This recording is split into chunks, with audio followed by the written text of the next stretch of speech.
Официально Союз армян была создана в 2001 году для целей содействия развитию национального самосознания, сохранения языка, народных традиций, культуры и объединения усилий в интересах наших земляков.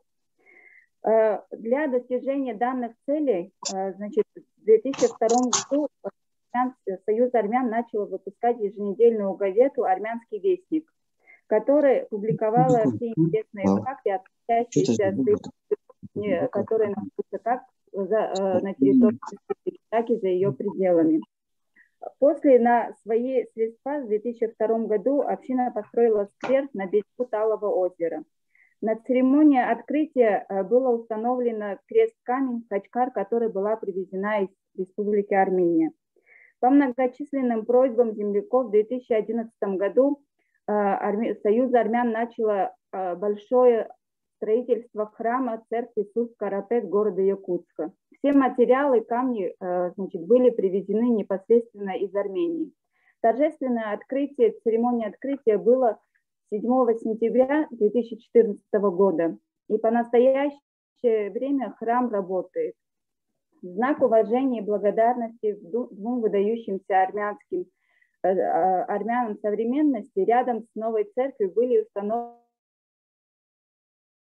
бюсты известного исследователя Арктики и Антарктики, государственного и политического деятеля Артура Чвингарова и заслуженного деятеля искусства России и Якутии, самого известного армянина, оставившего свой след на Якутии, композитора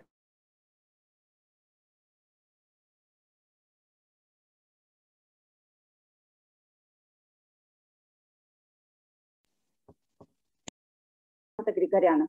В 2014 было торжественное открытие данного культурного центра.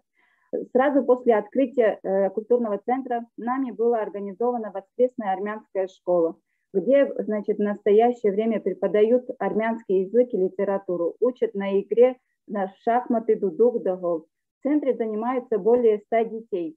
Значит, учебные классы оснащены всей необходимостью.